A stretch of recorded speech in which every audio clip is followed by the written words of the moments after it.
بسم اللہ الرحمن الرحیم۔ السلام علیکم۔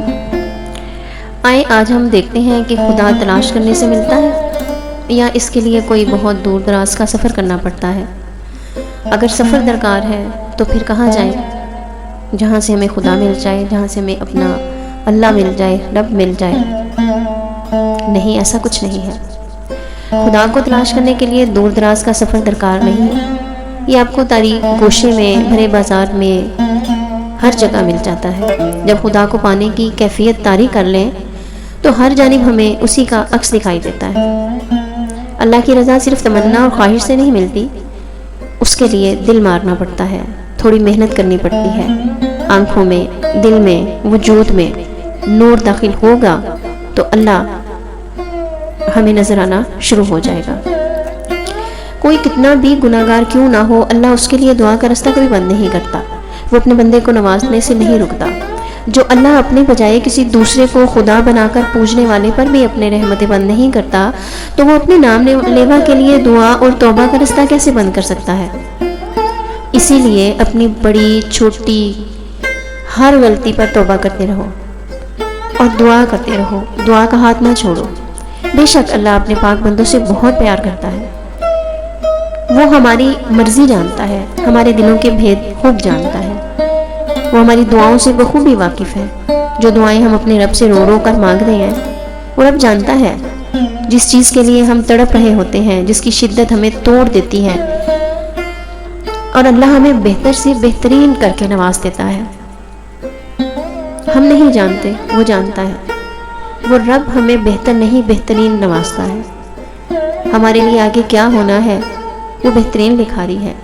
اپنی زندگی کو تشکر سے جوڑ کر دعا مانگے۔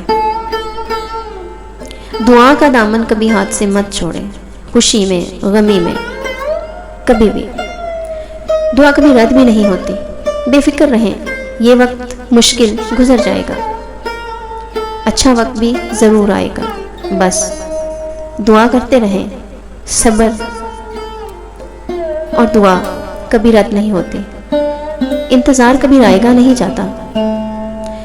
دعا نظر نہیں آتی، مگر اس میں بہت طاقت ہوتی ہے کہ انسان کو فرش سے عرش تک لے جاتی ہے۔ میرے رب نے کن کہا تو سب ہو گیا۔ اس نے کن کہا سب کچھ ہو گیا۔ وہ کن کہے گا کچھ نہیں رہے گا۔ وہ ہمیشہ سے تھا، ہمیشہ سے ہے، ہمیشہ رہے گا۔ ہم کچھ نہیں تھے، کچھ نہیں ہیں، کچھ نہیں رہیں گے۔ یہی حقیقت ہے، یہ اس رب کی حقیقت ہے اور یہی ہماری حقیقت ہے۔ مولا علی مشکل کشا کرم اللہ وجہ الکریم ارشاد فرماتے ہیں، جو شخص یہ گمان رکھتا ہے کہ نیک اعمال اپنائے بغیر جنت میں چلا جائے گا تو وہ اس جھوٹی امید کا شکار ہے، اور جس نے یہ خیال کیا کہ نیک اعمال کی بھرپور کوشش سے ہی جنت میں داخل ہوگا تو گویا وہ اپنے رب کو اللہ تعالیٰ کی رحمت سے مستغنا اور بے پرواہ سمجھ بیٹھا ہے۔ حضرت سیدنا حسن بصری رحمۃ اللہ علیہ فرماتے ہیں، اعمال حسنہ کے بغیر جنت کی تمنا رکھنا گناہ سے کم نہیں، اور آپ رحمۃ اللہ عالمین ہی کا ارشاد گرامی ہے، حقیقی بندگی کی علامت یہ ہے کہ بندہ عمل پر اترانا چھوڑ دے۔ حقیقی بندگی کی علامت یہ ہے کہ بندہ عمل پر اترانا ہی چھوڑ دے، نہ کہ عمل کرنا ترک کر دے۔ کبھی کبھی ایسا ہوتا ہے کہ ہم مایوس ہو جاتے ہیں، دعا کرتے ہیں، ہمیں اپنی دعا کے مطابق رزلٹ حاصل نہیں ہوتا، ہم مایوس ہو جاتے ہیں، ہم دعا کرنا ہی ترک کر دیتے ہیں، جبکہ اللہ بہتر جانتا ہے۔ وہ بہتر نہیں بہترین سے نوازتا ہے، اور وقت سے پہلے بھی نہیں دیتا، وہ وقت پر دیتا ہے۔ اللہ بہتر جانتا ہے کہ کس وقت پر ہمیں کیا چاہیے۔ ہماری دعا کبھی کوئی رد نہیں ہوتی۔ اللہ تعالیٰ کے ہاں ہماری دعائیں محفوظ ہیں۔ روز قیامت ان دعاؤں کے صلے میں ہمیں اجر کیا ملے گا کہ ہم تڑپیں گے کہ کاش ہماری کوئی دعا دنیا میں قبول ہی نہ ہوتی۔ بس میری دعا ہے کہ اللہ تعالیٰ ہمیں صالح عمل کرنے کی توفیق عطا فرمائے۔ اللہ تعالیٰ ہماری دعاؤں میں وہ طاقت، وہ گریہ زاری پیدا کرے کہ ہم اپنے رب کو منا سکیں۔ خطا کار ہیں، خطائیں ہوتی ہیں، لیکن وہ درگزر کرنے والا ہے، اللہ معاف کرنے والا ہے۔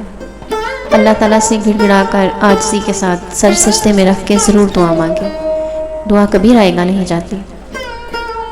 بس ایک دفعہ اپنے رب کے حضور خود کو اس کے آگے کھڑا کرتے اور اپنے سارے دکھ، اپنی ساری تکلیفیں اپنے رب کے آگے بیان کرتے. پھر دیکھیں آپ کی دعا کیسے رنگ لاتی ہے، آپ کی زندگی کیسے بدل جاتی ہے. اللہ تو شارک سے زیادہ قریب ہے، وہ ہمیں زیادہ بہتر جانتا ہے. تو کیوں ہم اپنی تکلیفوں کو، پریشانیوں کو اس دنیا کے سامنے کھولتے ہیں، اس دنیا والوں کو بتاتے ہیں، پھر وہ جہاں جی چاہے بیٹھتے اٹھتے ہمارا مذاق بناتے ہیں. کیوں ہم سجدے میں پڑھ کر اپنے رب کے حضور آنسو بہا کر، عاجزی کے ساتھ گڑ گڑا کر، رو کر، بالکل ایسے جیسے بچپن میں اپنی ماں سے کوئی چیز مانگتے ہوئے روتے تھے اور بار بار ماں ڈانٹتی تھی، ہم پھر ضد کرتے تھے، پھر ماں کے پاس آتے تھے اور پھر آخر میں ماں کہتی تھی اچھا دے دو اس کو.